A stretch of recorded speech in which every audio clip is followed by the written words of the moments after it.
Hi, Fast Jet. I just wanted to say a few things. So I'm probably going to post this video on your page, right? Because I have got something to say. I've got loads of things to do at the moment, so I just don't have the time to watch every single video and not even watch it all the way through, except just try and get to the main points. And I think that's a problem with a lot of people at the moment. I don't even know if you'll see or listen to this video yourself, right? I'm really having a lot of... All my time is focused on trying to prove the right to petition privileges, immunities, protections, which the police and Crown Prosecution Service have been pretending don't exist. Pretty much since the Crown Prosecution Service was invented, times perfectly, with removing the process from the courts by which it was mainly recognised and put into effect in law. That's a big thing, because it means that when people are actually doing a political action to Parliament, they can't be arrested or prosecuted. In fact, it makes a prosecutor committing an offence, right? Immediately when the CPS was invented in 1985, they scrapped the Tumultuous Petitioning Act, right? It's one of the first things they did. It was scrapped a year later. And therefore, there's no actual court procedure through the courts, not in Parliament, in the courts, right, where they can say, oh, the prosecutor's acting illegally, right, and get them prosecuted. So it's like the prosecution removed the thing by which they're actually breaking the law, right? And I think they did it to protect themselves as a body. And now they haven't been acknowledging any of the political rights at all. I've been absolutely focused on trying to get the Judicial Conduct Office to recognise it, trying to get the courts to recognise it, trying to get Parliament to back us up. The Speaker's Office is meant to issue certificates of indemnity. You can look at the Parliamentary Papers Act 1840, which protects, supposed to protect people from criminal and civil charges, and it is meant to extend to evidence before a committee. So what's that? Well, it's your casework, right? If you're bringing a case to Parliament. Now, that's political rights lawfully used, and we're not even talking about like fighting or conflict. We're not even talking about like the IRA. You know, they used force, right? We're talking about investigations, canvassing to get signatures and political support in public through the newspapers, and trying to lobby the government to make or change laws, right? And we're meant to be protected for that. Now, while I've been learning about the rights that we're meant to have, which we're not getting acknowledged, from criminal liability, which extends to like MI5, MI6, the security services, undercover police, all that we're going to be protected against as well, right? You know, not undercover police having sex with protesters and having kids with them or anything like that, you know, or, you know, Keir Starmer with his pro bono before he was a chief Crown Prosecutor with these, you know, campaign groups at power stations and so forth with undercover police officers there, right? Political rights. So while I've been learning about them, right, I've ended up as a consequence learning about our history basically, and a lot of things to do with our legal history and ancient rights and customs. Just because you end up learning about these things when you start researching into history and learning about the law, right, and all the main acts of law which set out our constitution, right? Now, a main act besides the Bill of Rights, which is our protections, okay, from evil ministers, justices and councillors, right, and protecting us from the limitations of the Crown, right? In all the oaths, including the MPs and, you know, jurors, judges, they were meant to uphold our rights and liberties. And they're still meant to, but it's not in the oath anymore, so there's no emphasis on it, right? And it's just they've got to act according to law. Well, you know, those are the laws still, right? So they've got to act according to those laws, but there's no awareness, there's no emphasis on protecting the rights and liberties of the subjects, okay? Now, that's important because they're not recognising it. It's not as prominent, and this is my grievance with Parliament at the moment. there's no process or procedure in the courts to get these rights recognised when there was up until the formation of the Crown Prosecution Service, right? It's up to Parliament, and if Parliament aren't going to back us up on the rights, like the Speaker's Office aren't going to give the certificates out, then we haven't got anyone to support us when we're facing the police or CPS, right? Or even MI5 or MI6 or the army, right? We haven't got any legal backup, and if duty solicitor's not going to do it, and if you haven't got any money, you're screwed, right? Currently, the judges are all in contempt, they are in contempt of our rights. So with those rights in place properly, we'd be able to act fearlessly, right? Fearlessly and without reserve of caution to at least canvass, speak freely, represent and obtain public support on paper to get things pushed through Parliament, right? And the Petitions Committee not reject it or come up with ridiculous excuses like, oh, you don't put it in those words, put it in these words or whatever, change your editing prayers and petitions, basically forcing us to change wording on things, right, when it's our legal claim, right? If we had those things in effect now, I think, everyone would be making more of an effort and a lot more confident, but they're not. So you've got what's happening now with Extinction Rebellion, Just Stop Oil, Stop the ULEZ and various other groups is that they're still a bit meek, right? And they're having to hide themselves like, these Blade Runners in London who are standing up against Sadiq Khan's illegal charges scheme, which is against the ancient liberties and rights of London, right? Confirmation of the charters and Magna Carta and so forth, right? In my opinion, it's illegal, but yet he's getting knighted by the king. So what does that tell you? To start with, he's getting rewarded for breaking the law. He's getting rewarded for acting against our ancient customs, right? And the government aren't doing anything, right? What can you do? So if everyone understood and knew the rights and laws and they were being recognised, then I think people would do more. But as it stands, people aren't listening. I mean, I ain't got that much time to listen to all your videos, right? But I get the point. I get the point, but I am giving my time into responding to you, right? Because I want you to know certain things, right? What are useful, which need to be known and understood so they can be used, right?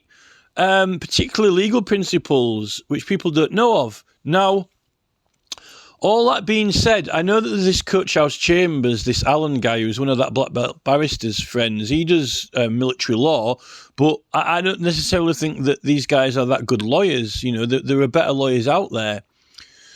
But what I wanted to say is, and this is all taking time. I wish it didn't take time. I wish it could just materialise, right, in your mind. But what I've read is that the 1700 Act of Settlement is meant to protect the realm, right? It's meant to protect the country from foreign forces, right?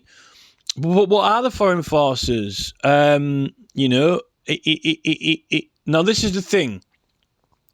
And I'll challenge the MI5 chief, MI6, Prince Pumpernickel, whatever, William Harry, whoever, right? Or, the Prime Minister. In English law, okay, we've got there are certain acts of law before a certain time. 1297. The Charter of the Liberties, right? The Charter of the Forest and the Charter of King John, the Magna Carta, right? And the 1297 confirmation of the charters, which confirms all those charters, cannot be repealed, right? And you can't make any laws which contradict them, go against the principles of them, right?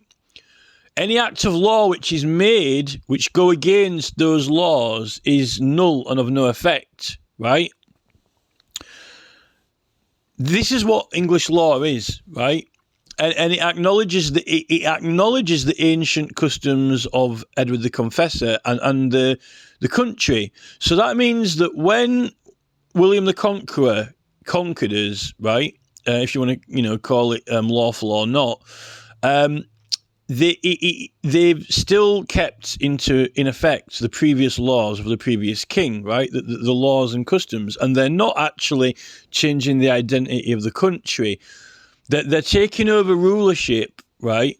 But they're keeping the identity of the country that they're ruling in effect. And you've got this word, and this is the main thing that I wish that people like yourself on your channel and, Tommy Robinson groups and people like that would start using this word, right? It's in law, it's in our constitutional law and history and law in effect, and it's called naturalization, right? And it's the identity of the islands, the ethnicity. We have got an ethnicity, right? And I think that's what the issue with all this is to do with your channel, really. Now, when we in law, we allow traders coming from abroad. We welcome traders. We welcome merchants to come and sell their goods, right? And we welcome people migrating here, right? But when they do lawfully, and they become naturalized over time, right? They become British or English, Irish, Scottish, whatever, right? And this is where the legal principle is being broken, I think, right? When you become naturalized, you're absorbed into the country, and then over your children and your children's children and your children's children, right? You become British. Now, actually, the Christian religion was adopted, during the Roman Empire, right? And that became the national religion. We can't contest any other religion because it's not written down. The Druids never wrote anything down, right? They didn't even name their religion. So we can't even talk about that religion because we don't know what to call it. They call them pagans, but there's no name of their religion or order, so you can't even have a reference point for it to claim that that's the religion because, it doesn't exist other than loose references, right? Through other ancient writers. It's like an enigma, right? So the Christianity is actually already spread out through the British Isles by the time of this conquest, right? And it's already in place. But it's under the Pope. It's under the Pope who's in a foreign country, right? But we've got laws of governance like juries, and we've got there's various kings and rulers, and it's all an argument over kings and rulers. But they've got laws, right? Now, when all these charters are made, which are the ones that in law cannot be repealed, right? The religion, whether you like it or not, and I'm just trying to be like from an honest point of view, like from a referee point of view, right? That religion acknowledges a God, and it acknowledges, supernatural forces through nature or whatever you want to call them, which the law is written and put into effect through God, right? The Christian God. So like by the grace of God and so forth, where the Ten Commandments came from, it's that God. And it is that God by which they're enacting laws to effect and wanting everyone to comply with them, right? And that cannot be changed. Because because that's through the power which the law is enacted, which holds them into effect, right? And this is when you get into Kim Leadbeater at the moment with assisted suicide bill, which is against thou shalt not kill, and that order actually didn't come from. It's not attributed to Moses or Jesus or any person.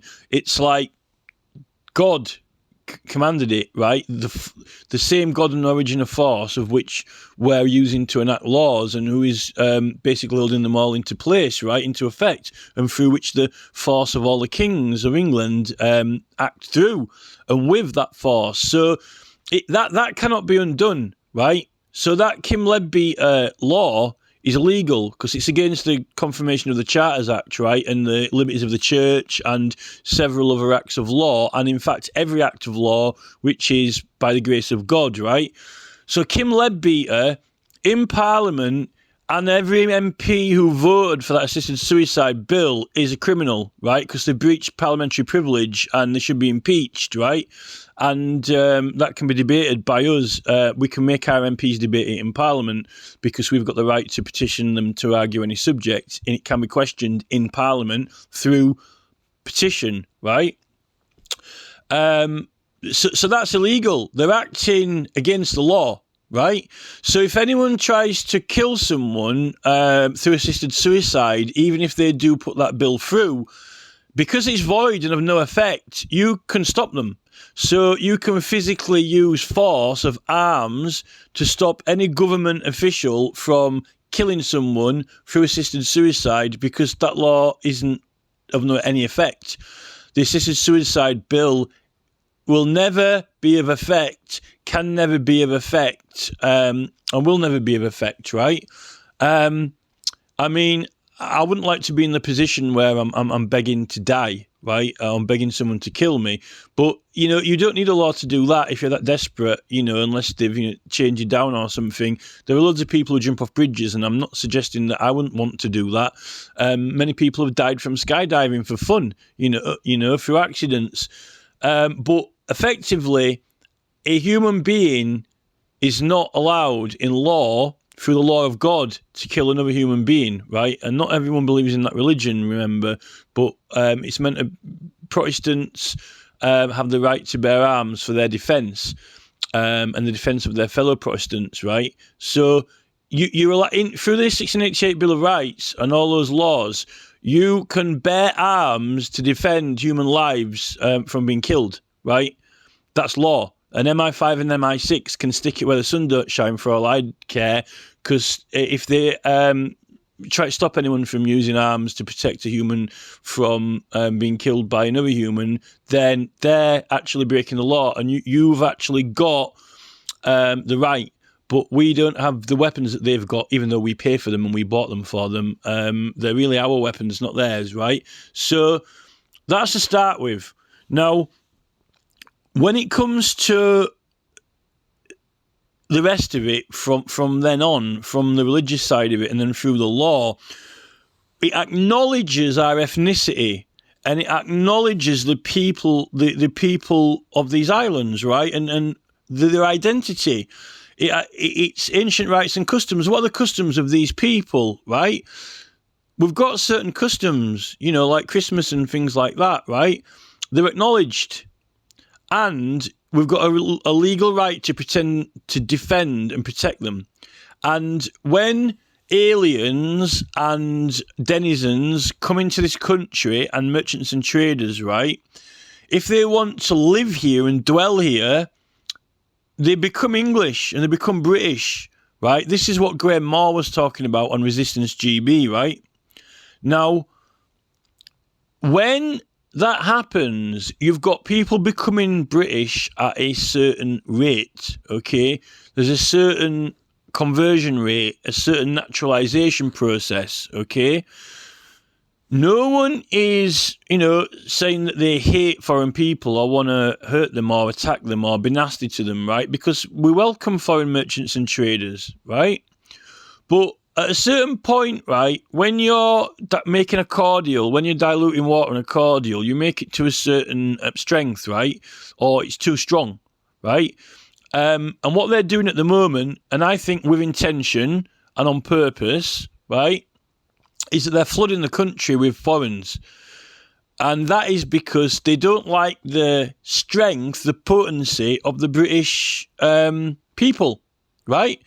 And why is that? Because certain particular authoritarian figures, high up in government and in the corporate private sector, and I will quote Charles again, military-style campaigns from the private corporate sector with trillions at their disposal who are acting beyond leaders, right? So this is, business magnates, we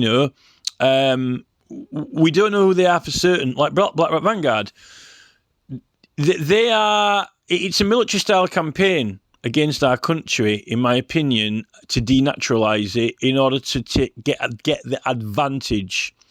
in order to get an advantage over the people. Why would you want to do that?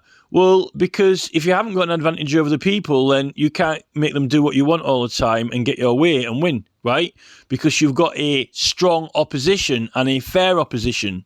So really, it's all about fair opposition and strong opposition and sportsmanship and not having it, because they want everyone to be subordinate, obedient, and do what they say, right?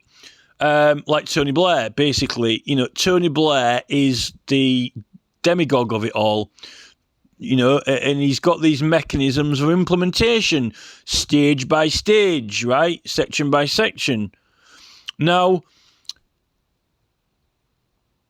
I believe that we are being inundated with masses, swarms, swathes of immigration by any form and means. Putin's war in Ukraine, they'll even sacrifice entire countries, you know, to send them over as refugees or whatever. However, by whatever means possible. By whatever strategy, by whatever means, and by whatever way, right, they're doing it. And why isn't there a resistance? Well, because the politicians are saying, right, firstly, they've created this thing called racism, right, where they're different persons being hostile to each other. It's called racism. They've named it, right? And they've made laws up for it now, right? But they haven't actually made an official term up, widely acknowledged, for when a country gets invaded and attacked. Well, they have. It's called an invasion, right? And it's called denaturalisation. We need to start using this word when we're talking to MPs. I want to start hearing this word on the news, on like ITV, on the BBC. Denaturalisation. Now, the BBC won't say it, because then the BBC will get accused of being racist. If the BBC start using a word for Irish, Scottish and English people who are native, and they start referring to it as naturalised, right? They actually, because of like the ethnic percentage of London, for example, if they start if they refer to British ethnic origin people as naturalised and those who aren't as not naturalised, right, then it will start raising alarm bells, because they've created this term racism, and they will accuse it of being racist, but it's actually not. What it actually is, it's the definition and term of the legal definition of this country in law, which cannot be enacted against in law, and the process of how you become even British, right? Now, if you drop a huge, massive amount, right? A huge, massive amount of foreign people into England, right? Then it's what you're actually doing is British people are naturalising to another country, right? To another ethnicity. And this is where you get racial conflict. You get racism when there's two different races. Now, I'd say this to the government, right?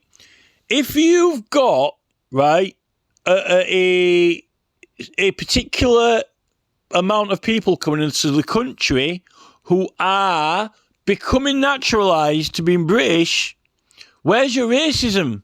You're going to have a low racism percentage because you won't hardly notice it. It's a trickle, right? And then it blends in, right? So how can you have racism? If everyone's becoming British, where's the racism, right? Now, if you increase that to a massive rate till it's highly noticeable, but there are a lot of people who aren't actually naturalised and they're naturalising very slowly, if not at all, in fact, they're in the country and they're not British anymore, then you've got racism because they haven't been naturalised to remove the race or to blend it in. They're not blended in, right? And what you're doing is you're creating racism because you're putting many different races together in conflict. And then you're saying to them all, right, if you all fight, it's illegal and you're all racists. So what you're actually doing is it's like, can you remember they have these illegal cockfights in a pub? You know, they had these like secret cockfights, or they even used to have bear pits, didn't they, and stuff like that. You're pitting them against each other, right? And then you're making crimes up and offences for it, even to speak about it or even identify it. And the BBC would have a heart attack because, you know, to the BBC in London on their new kind of like ethnically diverse programmes like, you know, Black Doctor Who or whatever it is, they'd have a heart attack to have to talk about it. But it's law in England. You can't make it illegal by the confirmation of the Charters Act and by the liberties of the church to talk about and protect the ethnicity of the country because it's illegal. So all these racism laws that would stop you from doing that or even say that you're a bad person for doing it are the illegal thing. They're illegal. Just like this assisted suicide bill that they're trying to put through that is illegal, right? Because you can't have it in law, right? And this is where you've got Starmer. What the Fabians and Davos and Starmer want to do is have a happy world where everyone holds hands and gets along with each other. Like you all have like Muslim, Islam, Christian, blah, blah, blah, all in a row, like holding hands in a big circle and all doing a happy dance, right? Like Muslims holding hands with Islams, holding hands with Christians, holding hands with Buddhists, all dancing in a circle, all happy, right? But then you can't have a country with different laws and borders. Well, they don't want different countries anymore with different laws and different customs and borders. They want one global government, really, that accepts all different religions and people, but is subordinate to it has laws. And this is basically what, you know, Kamala Harris and Biden were trying to do, and Nicholas Clegg. But the thing is, at the moment, they can't do that because there are certain particular laws in effect in this country where it's not possible to do it because it's illegal, because the law protects the ethnicity of this country, right? And what the government want to do is like have you ever heard that game called Risk, right? When you have got like, it's like Monopoly or something, but it's a board game called Risk, right? You've got a big board game and there's all the different countries and then you've just got to roll the dice and play the game and, you know, take over the world, right? We've got these separate countries, right, that have all got their own unique laws and their own unique people. And this is why Putin's getting annoyed, right? Ideally, Starmer doesn't want there to be that. He doesn't want it to be possible. He wants somehow to have it to like get all the people in the world, right, and put them in a tumbler and then shake them all up like a dice, right, and just chuck them on the board so they all go random, right? So you've got all these people mixed everywhere and everyone gets on happy and doesn't even realise there's anything wrong.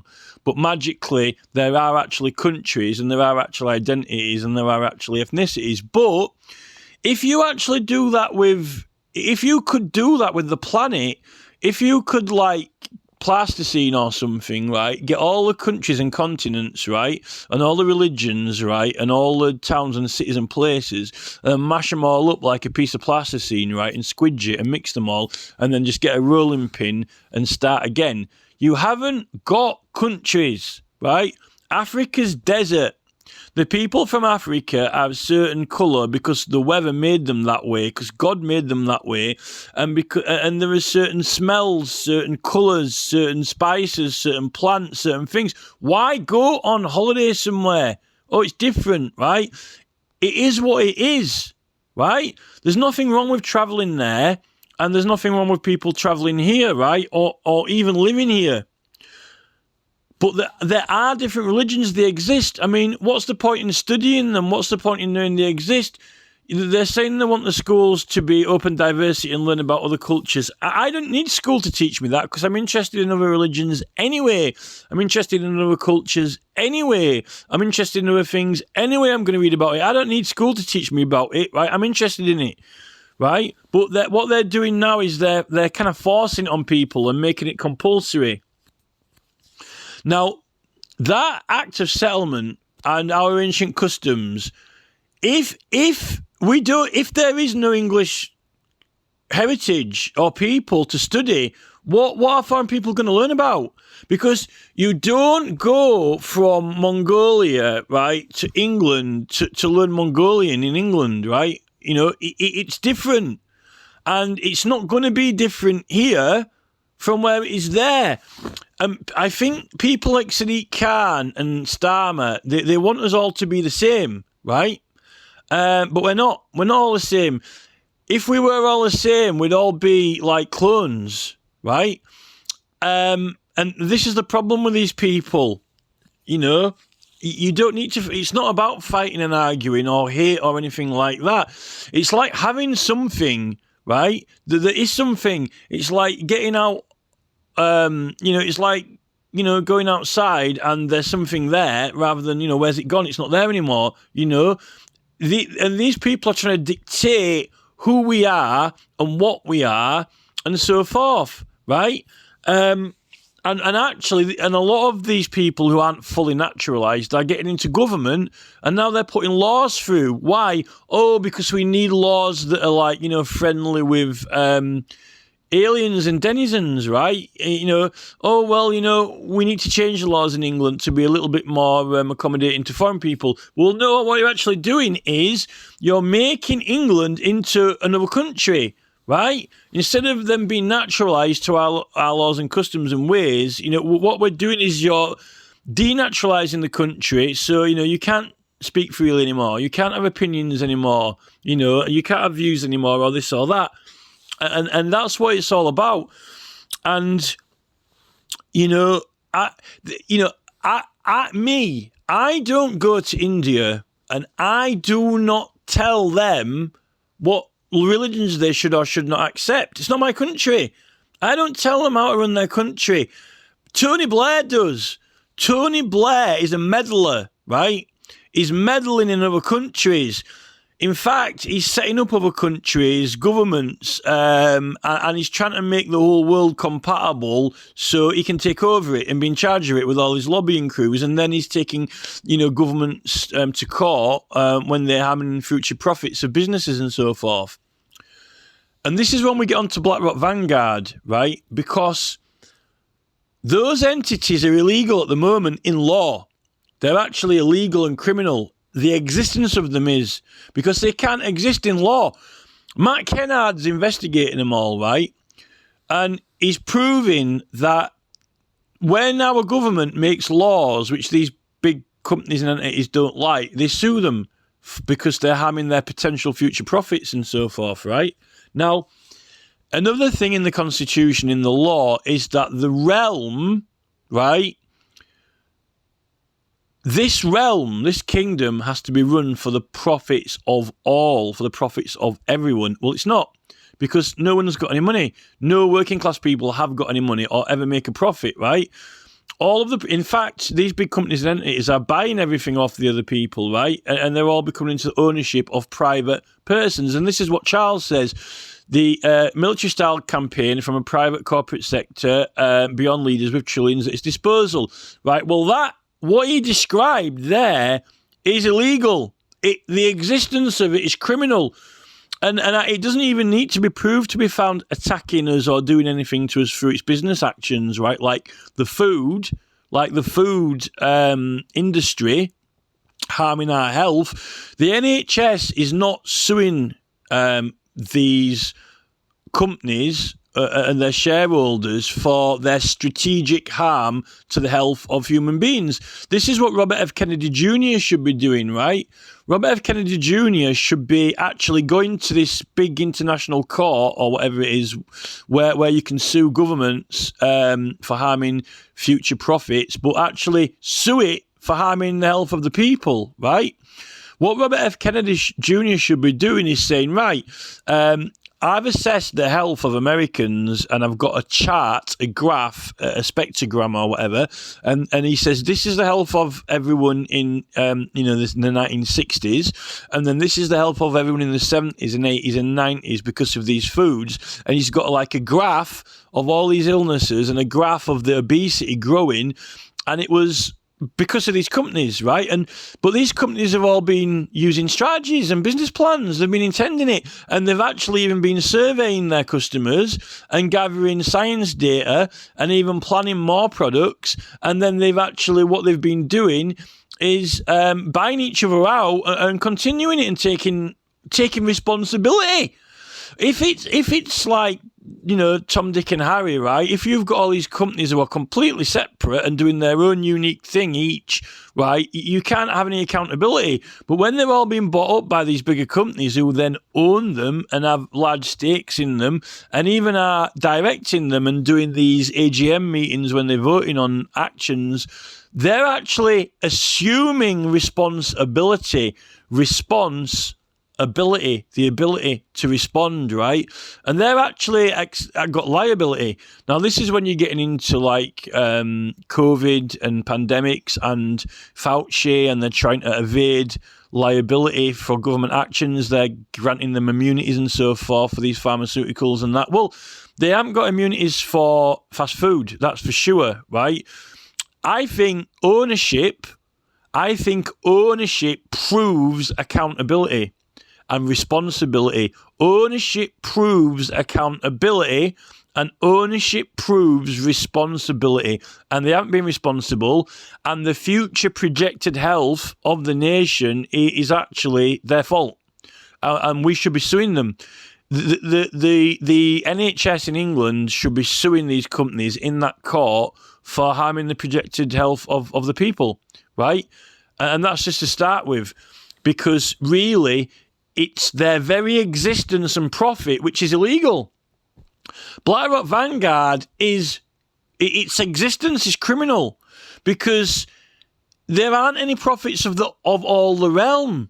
The profits are in private ownership, and not even the private ownership of many people, in the private ownership of few people, with a few investors on the stock market like Nancy Pelosi or whatever, right? It's actually criminal, their existences. I'll try and... I've got a screenshot from this law anyway, which I'll probably put on YouTube as the thumbnail for the video, right? It's no profit to the whole realm and to all the realm. And in fact, the government has been going along with it and allowing all these companies to make and take all the profits themselves. And even... because it's really our government, the people's government, it's meant to be Charles's, but, it's meant to be for... And what's happened is that we're in debt, yet they've still got these brownfield funds, which they're dishing money out to governments. Well, these brownfield funds, all the money, it's set aside to give away to their own companies, to their own investing companies, which are doing all the building work, right? All the construction work. So it's like the government have got all our tax money, all the tax money that, without the debt, this big black hole and all the borrowing that we're doing. Some of the money, right, that we give them, which isn't immediately into the debt pool, right? They're putting it to the side and they're pretending, we've got these nice funds to give. What they mean is, that's Dale's money. This is for Dale Vince. We're going to give Dale Vince this money because he helped get us elected into government, Labour, right? And this is all for Dale because we're going to give him that money. This money is for Dale Vince, right? We're going to give it to him and he's going to profit out of it for his company, right? And then we've got another pot of money here and we're going to give this to Keir, right? Oh, no, not Keir Starmer. He's already getting some money out of his pension relief fund, right? But we're going to give it to Keir. This is for Keir, and this other money is for Taylor Wimpey, for profits to them privately, not to people. They're going to be making a very lot of money out of it, and all these pots are for private profiteers, but that's our tax money. It's not going to be for us. We haven't even got a Royal Mail that runs for cost price to provide us to get letters delivered anymore. David Cameron sold it off, right? We ain't got Power, which exists for the purpose to provide us with power. They've sold it off, right? Everything's being given away. There is no profit to the realm anymore. There's only profit to private persons. And it's illegal against the Great Charters. And nothing Parliament can do can enact against it. In fact, they haven't sold Royal Mail. Royal Mail has not been sold. It's not theirs to sell. It's not the MPs to sell. It's Keir Starmer can't sell it. David Cameron hasn't sold any of our public services. It's all on paper and it says he has, but they're all void and null pieces of paper, right? David Cameron, as Prime Minister, sold nothing. He sold nothing to no one because he never had the right in English law or authority to sell anything from our government to anyone. The paper is void and null in English law. Those private companies don't own those companies under Companies House. They own nothing. It says it on paper, it's null. It's like monopoly money. It means nothing. It is not ownership. It's like an invalid document, right? Those entities are ours. And this is what Jeremy Corbyn was all about, the ownership of our assets, right? BlackRock and Vanguard, their existence is illegal and criminal. They can't exist in English constitutional law. It isn't possible for them to exist. So everything that Charles said about private military-style campaigns, beyond leaders, for private corporate sector with trillions at their disposal, they haven't got trillions at their disposal. It's not theirs. In law, they aren't lawfully allowed to own that money because it is the money of the kingdom. And it's actually got it printed on it, unless, in the form of pound notes, it's got it printed on it. Whose money is it? Who owns it? Well, it's got the king on one side of it. It can't be... Money in England can't be beyond leaders because it's got the leader printed on it, right? So when Charles is saying, we've got trillions at disposal beyond leaders, right? Well, what currency is it in? Because if it's in American dollars, right, it's got, Lincoln on the back of it. If you exchange it into English money, it's got Charles on it, right? Money can't be beyond leaders. So I don't know what La La Land Charles is living in unless he's wanting to do it in Bitcoin or whatever, or if it's in solid gold, right? In minerals, where was the gold found? Well, they can be analysed, gold can be analysed and traced to its source, exactly where it was mined and dug out of the floor. You know what I mean, right?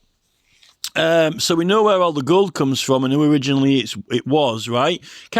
Money can't be beyond leaders because it's made and printed by governments, right? And they're trying to get new forms of currency in, which is beyond leaders and governments, which is where it's actually all going crooked because it's not the people's anymore.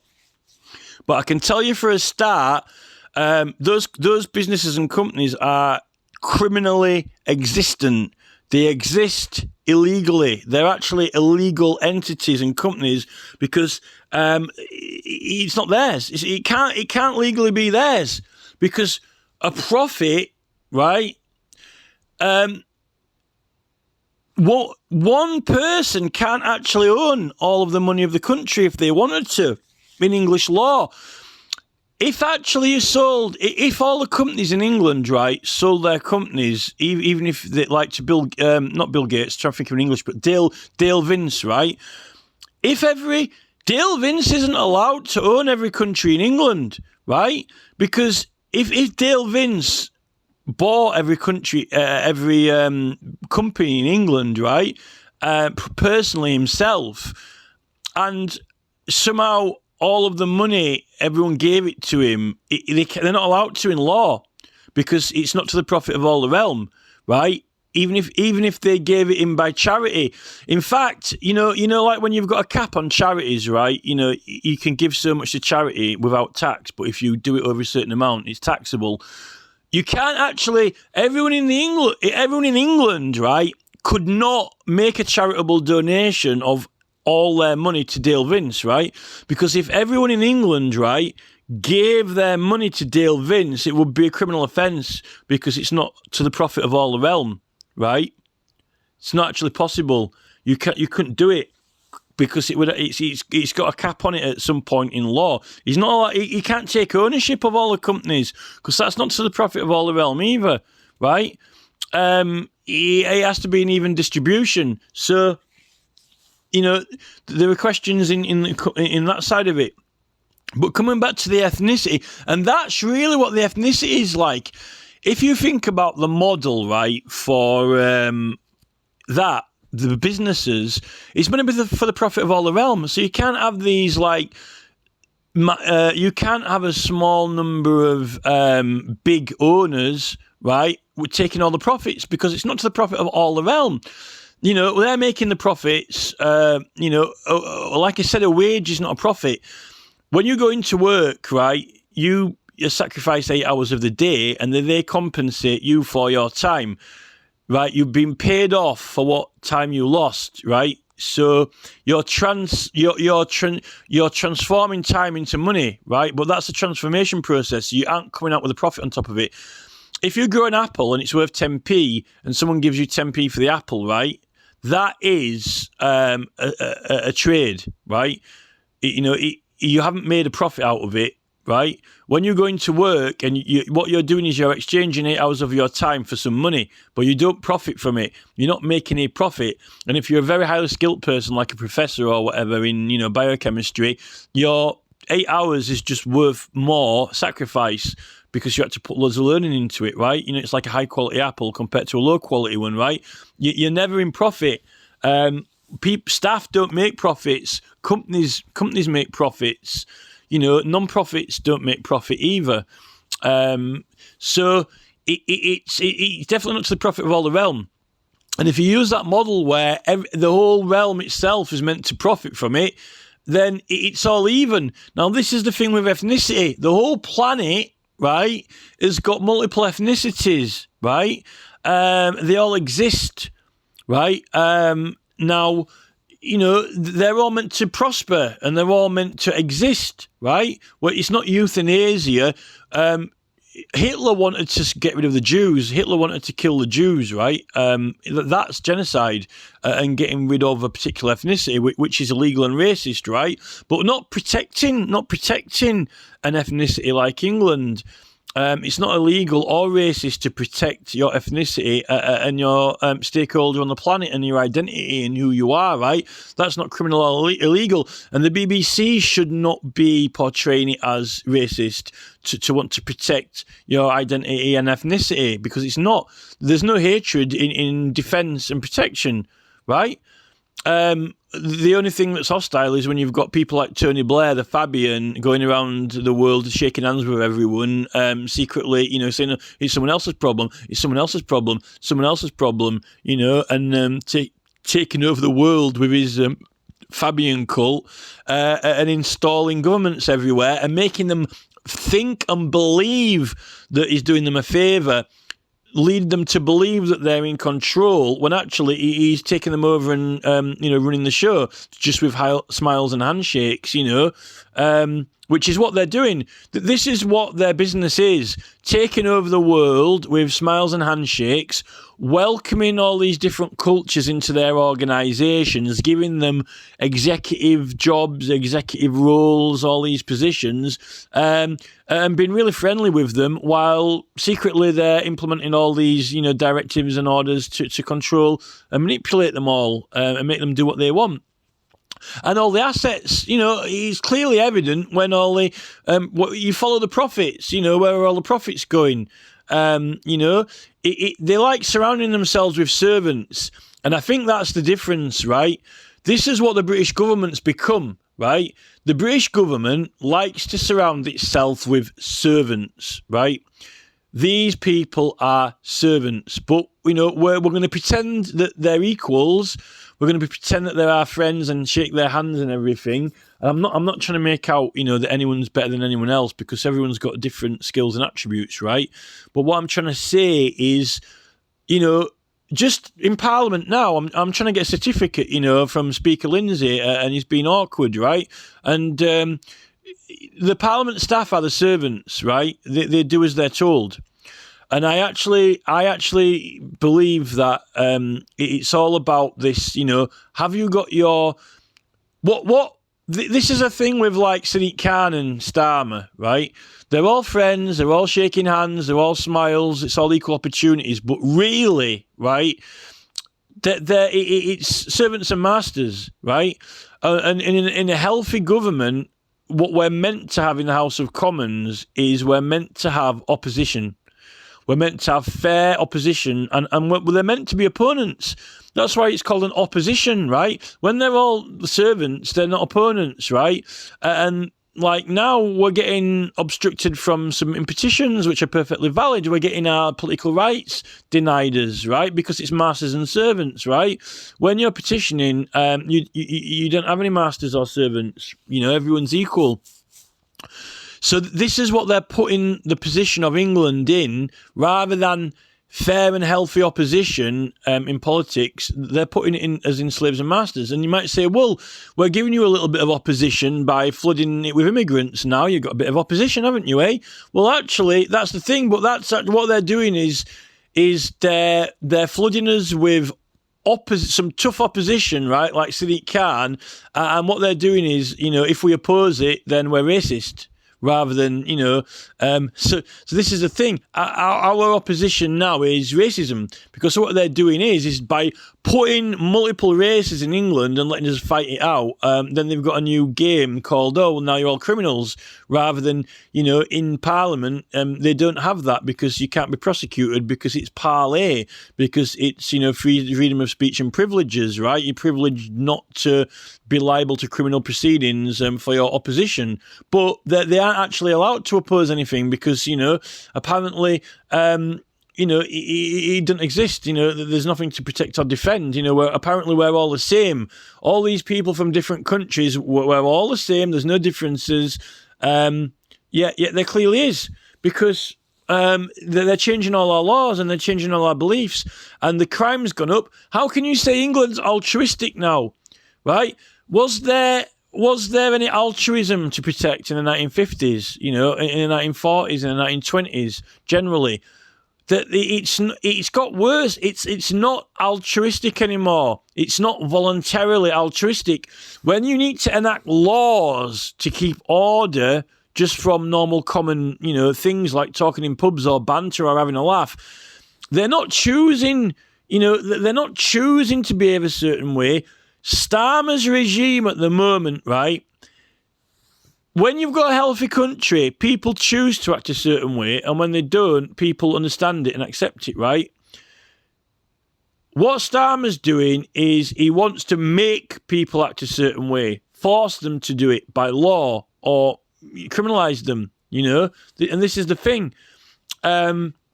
And now we've got two big entities, the police and the Crown Prosecution Service, rather than us doing it ourselves, Why doesn't Starmer scrap the police and scrap the CPS and let us all bring his own prosecutions and investigations, This is the thing. In fact, the invention of the CPS, the invention of the Crown Prosecution Service is perfectly timed with the Tumultuous Petitioning Act being repealed, because then, right, the courts don't have anything to do with right to petition immunities and illegal prosecutions, right? If they did, then illegal prosecutions would be recognised and exist in the courts, right? Now, who isn't keen on the idea of illegal prosecutions? Prosecutors. And who would they be? Well, we've only got one kind now, which is the Crown Prosecution Service. Crown prosecutors, right? So the only prosecutors who could be doing illegal prosecutions are the Crown prosecutors, right?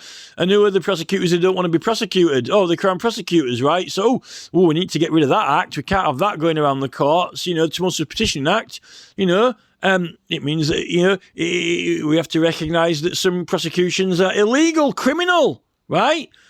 So, I'm the one who's bringing the prosecution here. I'm not the one who's being prosecuted.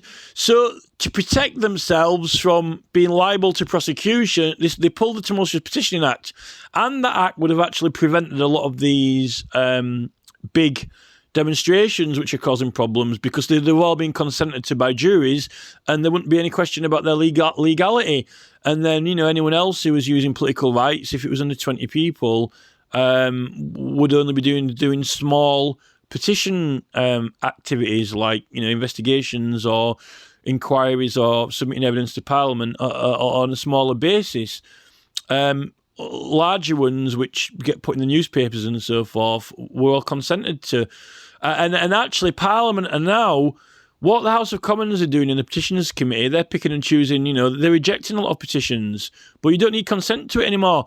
And it was a jury who decided, you could have a grand jury deciding whether you could do the petition or not Jamie Stone MP or, a couple of Parliament staff in the committee office deciding. It actually was meant to be the people who decided, all three justices, but you could have the people deciding it. And these were brought through the town halls. And once they'd approved it, then you'd officially got all your protections acknowledged and applied. Now,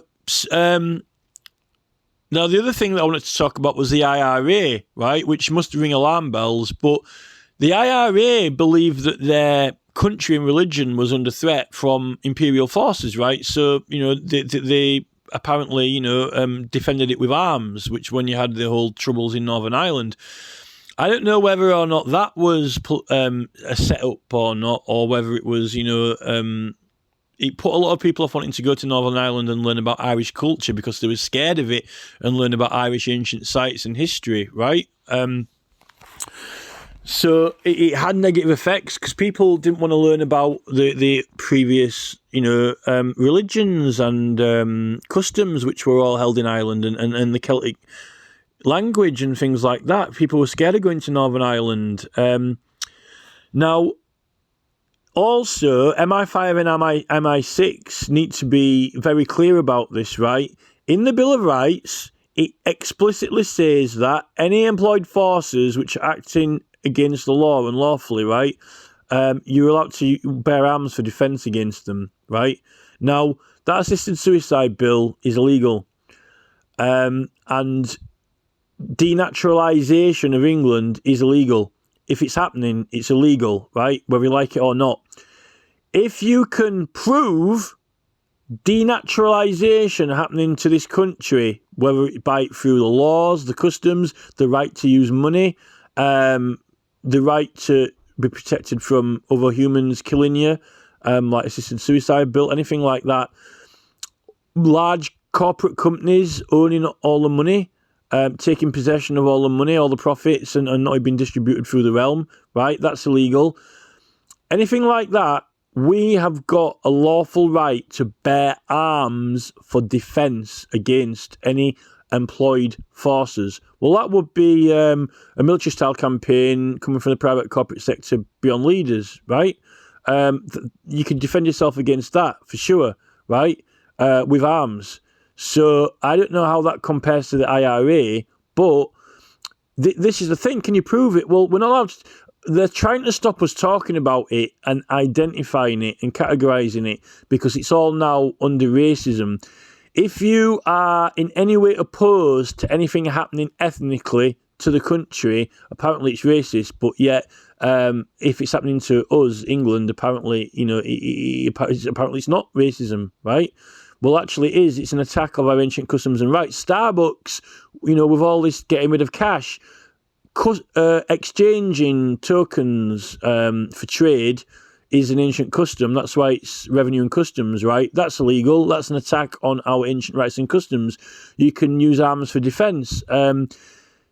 Legally, if you wanted to protect and defend the country from Starbucks, you could do that because they're breaking the ancient rights and customs. So you can actually use arms to defend against Starbucks. I'm not sure how that would translate or play out, but I'll challenge MI5 and MI6 on that. They can go stick it where they want, right? But it's an attack against ancient rights and customs. Kim Leadbeater's actions in Parliament is illegal. Every MP who voted for that bill is a criminal. And they forfeit privileges in Parliament, and we've got a right to grievance against it and make them debate it in Parliament.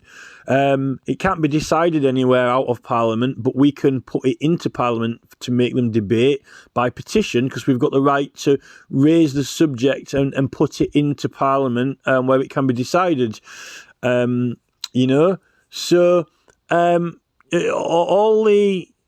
a lot of our laws and rights are under threat now by some of these woke legislation.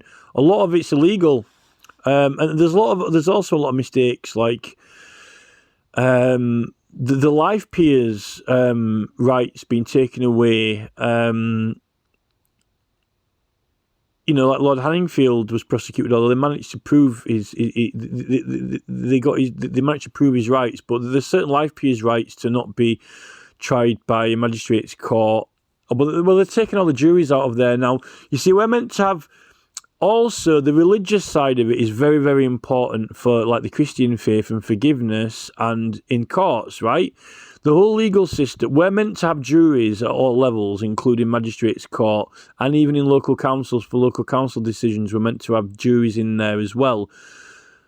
Because it's the people's, the people are meant to decide the people's matters. And, you've also got the religious side of it, which figures into juries, which is forgiveness through the religious side of it. And apparently if you read this William Prynne, right, he was trying to raise all this just after the Civil War, but they're saying that oaths were introduced until Queen Elizabeth the first time, right, around 1600, because until all this popish business between the religions, right, they're claiming that's the reason. I don't know if that's a true reason, but all this, obedience to the king and his heirs and successors and so forth was all meant to be because of the popish plots, so they're making out. But even upholding the rights and liberties of the subjects was not that's actually for us. Upholding the rights and liberties of the subjects is protecting us, the people, not just obedience to the king, right? Because you've got limitations of the crown. All that's been scrapped now. It's just obedience to the king and his heirs and successors, like all over the place. And this is why you've got MPs misbehaving. They're not upholding the rights and liberties of the subjects. They're not acting to, limitations of the crown. They're clear, they're trying to make out that Charles is just pottering around with his charities and not really involved in the government anymore, when it's actually this big BlackRock Vanguard statements that he's making beyond leaders with trillions, with these secret military campaigns from private sectors, which is the actual real alarming thing to focus on. Because firstly, it's all illegal. It's completely criminal against the rights and liberties of our kingdom and the limitations of the crown. An individual entities can't own all the money. They're not allowed to by law. And this is what Robert F. Kennedy Jr. is meant to be doing as well. He's saying that the American government, the Republicans, claim now that they're going to try and break up all these big entities and groups and try and encourage people's individual businesses, which Tony Blair will not be happy about, because he wants mechanisms of implementation whereby everything is under these sole entities like, Amazon, where it's all one set of policies. The world is run by these Blair policies, which every single entity implements, and then, you just push a few buttons and control the world, because everyone complies and obeys with one policy, one set of rules, one set of beliefs, one set of laws, one set of standards. The same standards which the petition committee are using, which is basically, right, slave master. It's like master, slave, We're the petitions committee, these are our standards, we're the master, you're the slave. Not like, it's equal fair debate, like in Parliament, where everyone's equal and you can have freedom of speech to, debate your view and position. And I think different countries should settle their differences. We shouldn't have to be invaded by foreign forces in order to settle our differences through a civil war with a civil, religious, ethnical war to settle it all within one country. It should be. This is what diplomats are meant to do. Diplomats are all meant to go for a meeting somewhere and talk about their differences, right? Not invade each other and invade each other's countries. And if one of the countries or whatever is not up to the standards of another, maybe it just has different standards. And this is where meddlers like Blair come in, because Blair wants to bring the whole world up to scratch, right? And dilute it all and then say, this is Blair's universe with Blair's policies and Blair's standards, right? But is Blair God? Tony Blair is not God, right? People of India have got their own traditions and customs and standards, right? We don't have to have their standards. They don't have to have our standards, but they're being forced, right? What right does Tony Blair have, right, to tell any other country what to do or what standards it should or should not have? Or what language it should or should not be speaking. I mean, just look at Wales. They're still speaking Gaelic now, and so forth. This is the thing with Nicola Sturgeon, and we've got enough issues like with Scotland and Ireland and Wales, which really. They're not mega serious problems because, you can go into Scotland and, go into a corner shop and buy a chocolate bar from Nicola Sturgeon without a nut in you, right? That means as long as, she didn't, spit on your shoe or something like that when you got your back turned, right? But those are small problems. They're not serious conflicts, It's, football team style. It's football team level differences, not what's happening now, which is serious laws being encroached on in Parliament. You can't say this, you can't say that. Since when? But a lot of, I think a lot of it is to do with more and more women getting into Parliament, and there's a lot less older people in Parliament now. It's a lot of a younger crowd, and there's a lot less older people actually generally being engaged because they don't come out and mix anymore. If you look at old photographs, right, you've got old and young people all mixing together. Now the young people just go to the cinema or watch movies, go on their mobile phones. This is one of the things that George Galloway, points out, that this socialism. There's a lot less mixture of old and young people anymore, and and that's where a lot of the ancient customs and traditions are retained and passed on, and stories and family things. The whole country's a lot less family orientated now, anyway. And there's been a massive expansion in greed. They're showing people on TV what standards they should have, and they're all trying to get people to reach out for these very extremely high standards, huge houses and all these material things and all this very high social standards, followers, groups, likes. Everyone's expected to have these high standards. How many followers have you got? It's numbers. It's worse than money. How much money have you got? How many followers have you got? How many worshippers have you got? How many minions have you got? And so forth. But what are we getting done with all these groups? Because the rights aren't actually being acknowledged and upheld, and because these petitions are being rejected, and because MPs are refusing to debate them, it's not amounting to any political action because we're being neutralised. Because the rights aren't being upheld. Why? We haven't got politicians in Parliament who are even upholding our rights. I mean, look at Carla Denyer. She's not there fighting for rights and liberties, even for Greenpeace or any of these green groups. Why isn't she in the Parliament, in the Speaker's office, getting a certificate for them all, so they can't be prosecuted? She's not, whereas in 1837, it's the height of debate, people's particular political rights. And they're putting laws through to facilitate it, which currently aren't getting acknowledged now. We're having trouble even getting them to acknowledge it exists. So it's in black and white writing in constitutional law. It's like blatantly clear in the new constitution, and they're just in denial. I really don't know what the courts are doing at the moment.